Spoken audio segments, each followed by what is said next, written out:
కాలంతో పయనించేవాడికి కానిది ఏముంది, సాధనతోనే సాధ్యమవ్వునని సదాశయంతో సాగర ముందుకు రాదురా ఏ విజయం. నీ కోసం నా కోసం ఎటు పోదురా నువ్వు చేసిన కష్టం ఎప్పటికైనా సొంతం.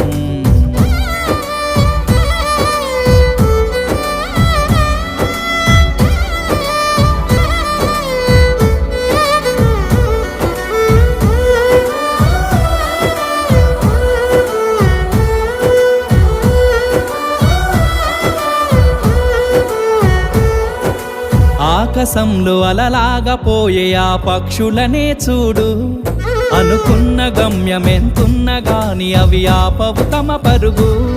నీ చుట్టూ ఉన్న ప్రతి ఒక్కటి లక్ష్యంతో బతుకుతుంది, అది పట్టే వరకు గురి పెట్టునురా.